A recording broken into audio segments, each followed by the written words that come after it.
On the way home from a huge Easter family party in Charleston when I was 16, I got into a terrible accident on I-26. The doctor said I needed emergency surgery within the hour or I wouldn't survive. My mom and my little sister were at an expensive spa that afternoon.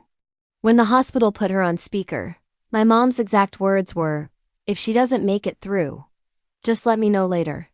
We're in the middle of a treatment, and I'm not signing anything right now." My name is Serenity Carver. And I'm 21 now. 18 days later, when I finally opened my eyes, the chart at the foot of my bed had been quietly changed.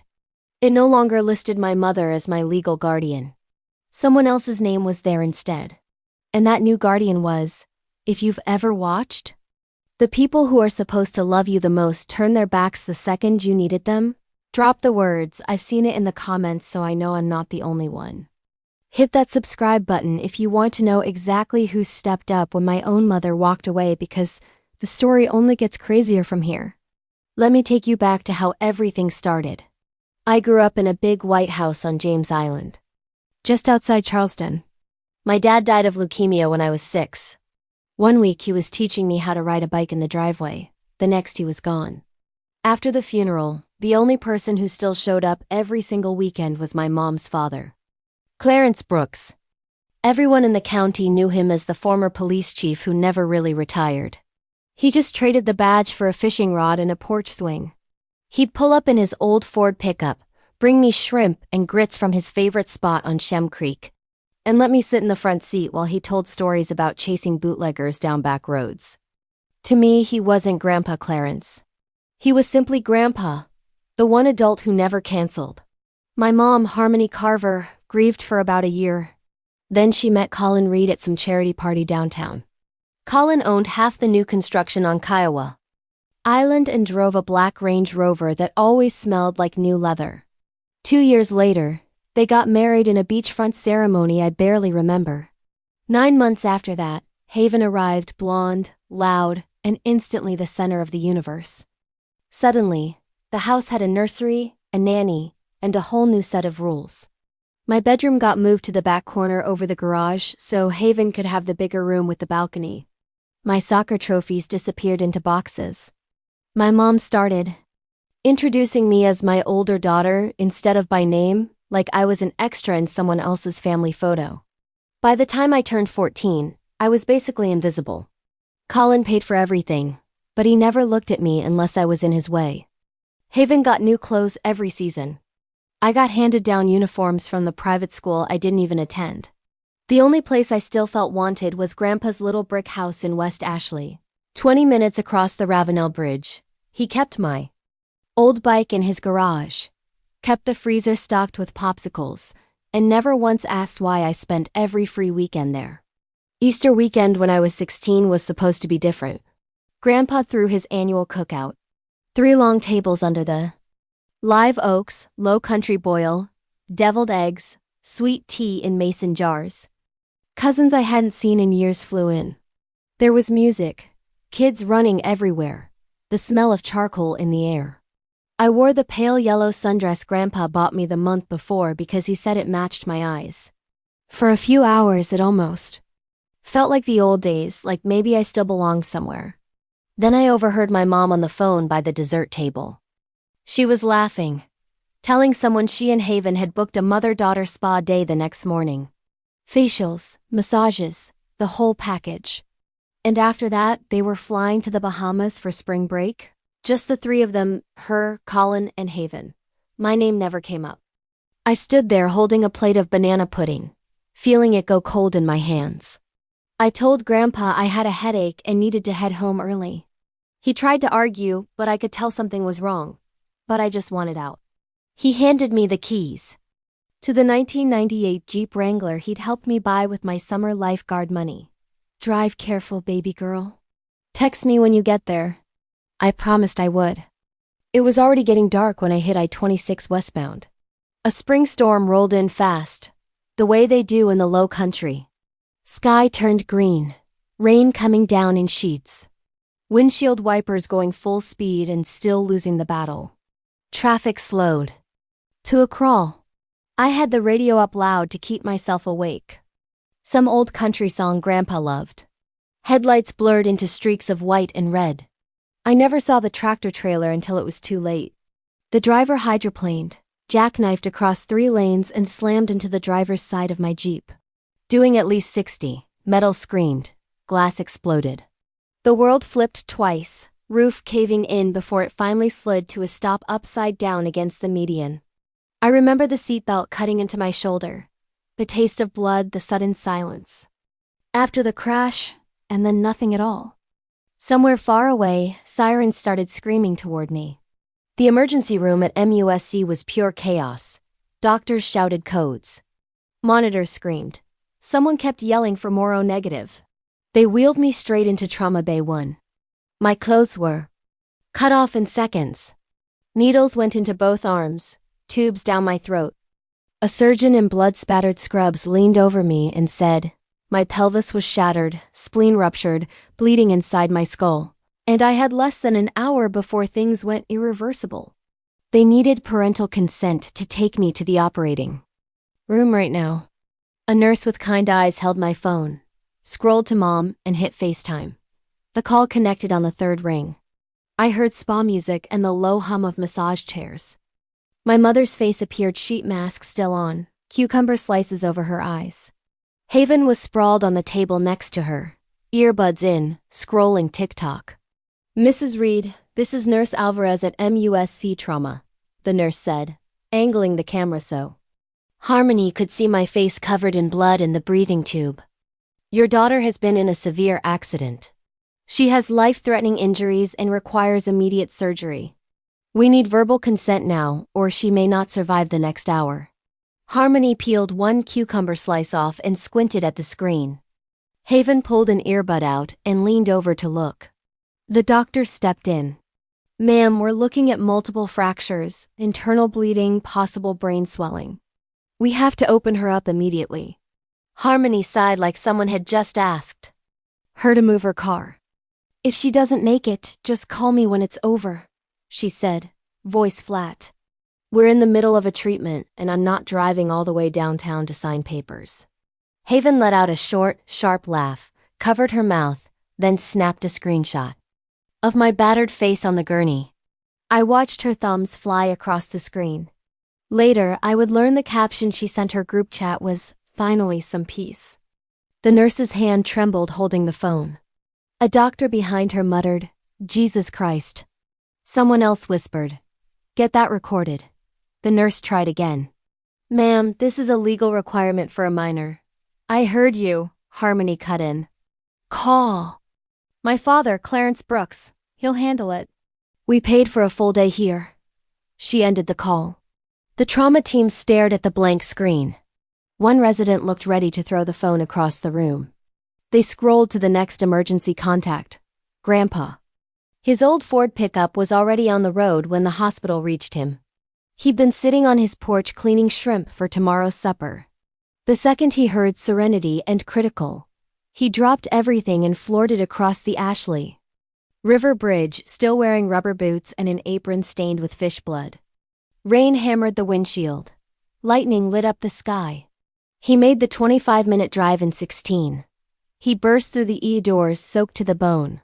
Badge from 30 years ago still clipped to his belt out of habit. The charge nurse took one look at the retired chief and waved him straight through. He signed every consent form they shoved in front of him without reading a single line. Hand shaking so hard the pen scratched the paper. They let him into the bay long enough to see me tubes everywhere, face swollen beyond recognition. He leaned close to my ear and whispered the same thing he used to say when I had nightmares as a little kid. I've got you, baby girl. Grandpa's right here. Then they rushed me to surgery. He pulled a metal chair up to the glass wall outside the operating room and sat down. He didn't move for the next 9 hours. Not when the nurses offered coffee. Not when the waiting room emptied. Not when the storm outside knocked the power out for 12 minutes and the backup generators kicked on. When they finally wheeled me to ITU just before dawn, he followed the bed, still holding the same cold hand that had gone limp hours earlier. The next 18 days became the longest of Grandpa's life. IQ smelled like antiseptic and fear. Machines hissed and beeped in a rhythm that never let anyone forget how thin the line was. Grandpa claimed the vinyl recliner beside my bed and refused to leave. Nurses tried to send him home the first night. He just showed them the old badge still in his wallet and said, "I'm not going anywhere." After that, nobody argued. He slept in 30-minute bursts, head tipped back, mouth open, boots still on. When he woke, he talked to me non-stop, voice low, so the monitors wouldn't drown him out. He told me about the night I was born, how he held me first because my mom was too exhausted. He retold the story of the summer I was 8, and we caught a 5-foot shark off Folly Beach Pier, how I screamed until he let me reel it in myself. He read aloud from the worn copy of To Kill a Mockingbird he kept in the truck, doing all the voices. Some evenings he just hummed the old hymn his own mother sang when he was little, the one that always put me to sleep on his couch. Doctors came and went. One morning, the neurologist said the swelling in my brain was down. Another afternoon, the orthopedic surgeon warned the pelvis might never heal straight. Grandpa listened, nodded, asked questions sharp enough to make residents sweat, then went right back to holding my hand like nothing had changed. On day 16, the numbers finally started moving the right way. My blood pressure stabilized. The breathing machine settings dropped. A nurse caught Grandpa smiling for the first time in 2 weeks. That same afternoon, while he leaned close, whispering that the redfish were running and we'd go fishing the minute I woke up, a tall man in a Navy suit appeared at the glass door. Mr. Donovan had worked cases with Grandpa 25 years ago. They still played poker once a month. Grandpa looked up, saw the folder in Donovan's hand, and gave one slow nod. No words needed. Donovan left the hospital, got in his silver Lexus, and drove straight to James Island. He knew the address by heart. Harmony and Haven were in the foyer, surrounded by designer luggage. 2 matching pink suitcases sat by the door, tags already attached for a 7-night Royal Caribbean cruise. Leaving Charleston Harbor the next morning, Colin was upstairs on a work call. Haven was filming herself twirling in a new sundress for Instagram. Harmony was double-checking passports. The doorbell rang. Donovan introduced himself, handed over the thick envelope, and waited while Harmony ripped it open. Inside were 2 sets of papers. Emergency petition to strip parental rights for medical neglect of a minor, and a civil suit filed by the hospital for extraordinary life-saving expenses, plus pain and suffering, both named Harmony Reed. And because Haven was 14 and had actively participated in the refusal, her as well. Harmony's face went white under the spray tan. Haven stopped recording mid-spin. "You have 72 hours to respond," Donovan said, voice calm. After that, the judge has already agreed to an emergency hearing. Harmony started yelling about lawyers and mistakes and how dare anyone question her parenting. Haven burst into dramatic tears, claiming she didn't mean anything by the texts. Donovan simply turned and walked back to his car. Inside the house, Harmony slid down the wall, clutching the papers, mascara running black rivers down her cheeks. Haven kept screaming that this would ruin her spring break. Colin came downstairs, took one look at the documents and went pale. Back at the hospital, Grandpa never mentioned the visitor. He just kept holding my hand, humming that same old hymn, waiting for the day my eyes would open. 2 days later, I opened my eyes for the first time. Everything hurt. My mouth tasted like metal and plastic. Machines still beeped, but softer. Now, the first face I saw was Grandpa's unshaven, eyes red-rimmed, grinning so wide I thought his cheeks would split. "Hey, baby girl," he whispered, voice cracking. "Welcome back." I tried to speak. Nothing came out except a rasp. He pressed the call button, then lifted the whiteboard at the foot of the bed so I could read it. In black marker, big bold letters. Legal guardian, Clarence Brooks. I stared until the words blurred. Tears rolled sideways into my ears. He wiped them away with a thumb that still smelled faintly of shrimp and salt air. Over the next hours, between nurses checking vitals and doctors shining lights in my eyes, he told me everything. The FaceTime call, my mother's exact words, Haven's screenshot, The papers served while I lay unconscious. He didn't sugarcoat any of it. He never had. I cried again, harder this time. Not from pain, but from relief so deep it felt like drowning. In reverse, 3 weeks later, they let me go home. Not to James Island, but to Grandpa's little gray house on stilts in Folly Beach, 15 minutes south of the city. The salt air hit my lungs the second he carried me over the threshold. My new bedroom used to be his fishing tackle room. He painted the walls pale blue and hung the same wind chimes we'd made when I was 9. From the window, I could see the ocean rolling in, steady and endless. Physical therapy started the following Monday. I learned to sit up, then stand, then shuffle behind a walker, while Grandpa spotted me like I was 2 years old again. He cooked shrimp and grits every night because it was soft enough for my wired jaw. We watched the sunset from the porch swing, his arm around my shoulders, neither of us needing to fill the quiet. One afternoon, my phone buzzed on the kitchen counter. The screen showed Mom. I stared at it for 10 rings. Grandpa watched from the doorway, saying nothing. I pressed decline, set the phone face down, and went back to the porch. That was the only time she ever tried. Across town, Colin filed for divorce the same week. His company had just landed a massive contract with the Port Authority. The last thing he needed was headlines about child abandonment tied to his name. He moved out of the James Island house before the ink dried, taking only his clothes and the golf clubs. Haven lost her mind on social media for about 3 days, then went radio silent when colleges started pulling scholarship offers. Grandpa never brought it up unless I asked. When I did, he answered straight. They made their choice, Ren. Now we make ours. Some nights the pain woke me screaming. He'd shuffle in wearing old police academy sweats, sit on the edge of the bed, and hold my hand until the meds kicked in.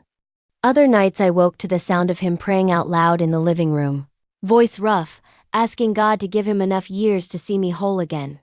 By the time the stitches came out and the cast turned 2 braces, I could walk the length of the pier without stopping. Grandpa bought 2 rods and a bucket of shrimp. We sat at the end where the water turns deep green, lines in the water. Not catching much, but not caring. The sun burned the last of the hospital smell off my skin. I looked out at the horizon one evening, wind whipping my hair across my face, and realized I wasn't waiting for anything anymore.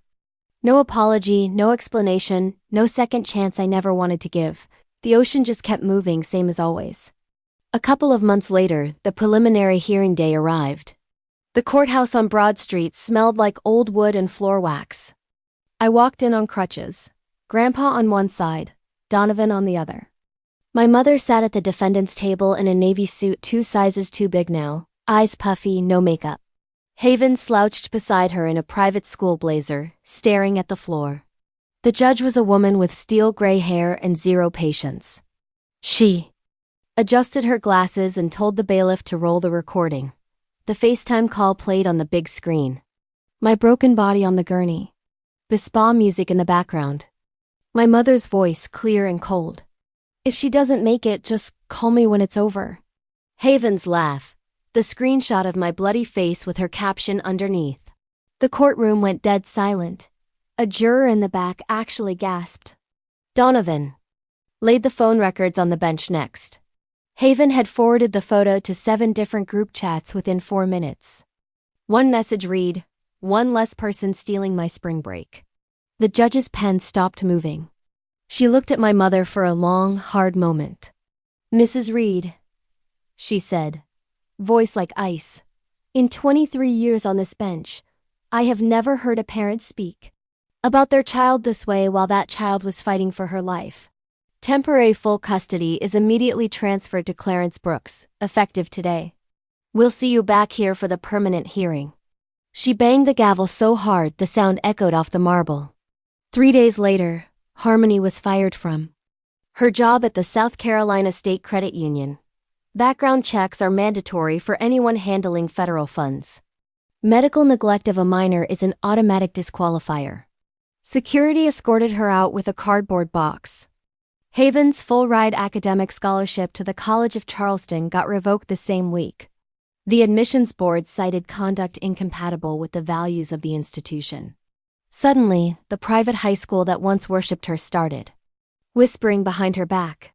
Within a month, the James Island house went into foreclosure. Colin's name was already off the deed.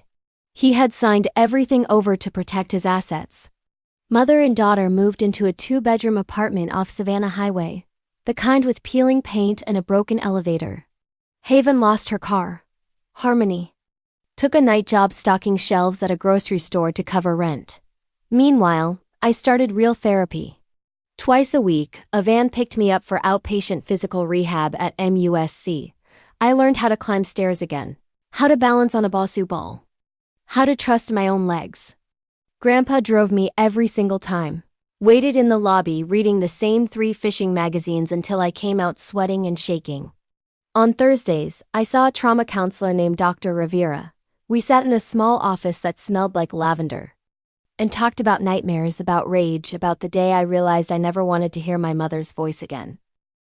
Grandpa waited in the truck, windows down, country station low, never once complaining about the heat. Some afternoons when the pain in my hips got too loud, I'd sit on the back deck and throw pieces of bread to the gulls. Grandpa would join me with 2 sweet teas, and we'd watch the tide go out. He never tried to fix my anger. He just let me feel it. By the end of summer, I could ditch the crutches for a cane, then the cane for nothing at all. I still walked with a slight limp, but the doctor said most of it would fade by my 18th birthday. One evening, I made it all the way to the end of Folly Pier and back without stopping. Grandpa met me halfway carrying a blanket and a flashlight, even though the sun hadn't set yet. We sat on the sand, shoes off, letting the waves lick our toes. I leaned my head on his shoulder. "Thank you for staying," I said. He kissed the top of my head. "Nowhere else I'd rather be, baby girl." 7 months after the crash, the final trial day came. I walked into the courtroom without crutches, cane, or limp. The scar on my forehead was still pink, but my head was high. Grandpa sat right behind me in his Sunday suit, the one he wore to my dad's funeral. Harmony looked smaller than I remembered, hair pulled back tight, clutching a tissue she never used. Haven stared straight ahead, arms crossed so hard her knuckles went white. Donovan called me to the stand first. I swore in, sat down, and looked the judge in the eye. "Tell the court how it felt," he said, "knowing your mother refused to come while you were dying." I took a breath. The room waited. "It felt like the last piece of me that still believed I mattered just died on that table," I said. My voice didn't shake. I learned in one sentence that I was disposable. And the person who said it was the same woman who used to read me bedtime stories. I told them about waking up to Grandpa's name on the Guardian line. About the single missed call I never returned. About every night I fell asleep listening to the ocean instead of wondering why I wasn't enough. Harmony's lawyer tried to paint her as stressed, overwhelmed, a victim of circumstance. He brought up her job loss, the foreclosure, the divorce. I didn't look at her once. When he finished, the judge asked if I had anything else to say. "Yes, Your Honor," I answered. "I don't want her money. I don't want her apologies. I just want this to be over. I already have a family." The judge didn't need long. She returned 20 minutes later. Permanent termination of parental rights for Harmony Reed, effective immediately. Civil judgment in favor of the plaintiff and the hospital. $480,000. The James Island property will be sold at auction to satisfy the lien. Mr. Clarence Brooks is granted full legal adoption. This case is closed. The gavel cracked like a starting gun. Outside in the hallway, reporters shouted questions. I ignored them all, took Grandpa's arm, and walked into the October sunshine. 3 weeks later, the bank padlocked the big white house. A moving truck came for what little Harmony and Haven decided to keep. They loaded boxes into an old sedan and drove north on I-26, headed somewhere cheaper, somewhere nobody knew there. Names. I never asked where. That same month, the adoption papers arrived in the mail. I signed Serenity Brooks for the first time and cried harder than the day I woke up from the coma. Grandpa framed the certificate above the fireplace right next to my dad's old service photo. I started my senior year at an alternative school 10 minutes from Folly Beach small classes. Teachers who actually cared, no one who knew the story unless I told them. I made the honor roll every quarter and got accepted early decision to the College of Charleston, close enough to come home every night if I wanted. Graduation day came warm and windy. I wore the pale blue cap and gown, same color as the bedroom. Walls Grandpa painted for me. When they called my name, the entire senior class stood up and cheered, because by then everyone knew who had carried me through. Grandpa waited at the bottom of the steps in his dress uniform, medals polished, eyes shining. I ran to him, threw my arms around his neck, and let him lift me off the ground like I still weighed nothing. 5 years had passed since that Easter Sunday. I'm 21 now, diploma in psychology on the wall, working as a family trauma counselor at a nonprofit just over the bridge in Mount Pleasant. Every day I sit across from teenagers who believe no one will ever choose them, and I get to tell them they're wrong because someone chose me when the people who were supposed to love me. Most walked away without looking back. Grandpa turned 77 last month. He still mows the yard himself, still catches more fish than any charter boat captain on the island, still makes the best shrimp and grits in the state. The house on stilts is exactly the same, wind chime singing, porch swing creaking, coffee pot always half full. My old room is still pale blue. His tackle room is still a bedroom because neither of us ever changed it back. We eat dinner on the deck most nights, watching dolphins chase mullet in the surf. He calls me baby girl exactly once a day. Usually when he hands me a sweet tea, I still call him Grandpa. Nothing else feels right. Harmony and Haven left South Carolina for good 3 years ago. Last I heard, they were somewhere in Georgia renting a trailer under different last names. I never searched for them. They never searched for me. The silence is clean. It's final. It's peace. Some people ask if I'm angry. I'm not. Anger takes energy I decided to spend on living instead. Some ask if I forgive. Forgiveness isn't mine to give. It's theirs to earn, and they never tried. I'm simply done. What I do carry is gratitude so deep it still catches me off guard. Gratitude. For the man who slept in a vinyl chair for 18 nights. For the retired chief who never missed a single therapy appointment. For the grandfather who turned his house into a home and his heart into a harbor. Family isn't the people who share your blood. Family is the person who stays when your blood runs cold on an operating table. Family is the one who signs the papers, holds your hand, and never once makes you feel like a burden. If you're watching this and you're scared you don't have that person, look harder. They're out there. Sometimes they're the grandparent you didn't expect to need. Sometimes they're the friend, the teacher, the neighbor who refuses to leave. And when you find them, hold on. Because real family isn't born. It's chosen every single day. Especially on the days when choosing you costs them everything. That's the only truth I know for sure. And that's my story.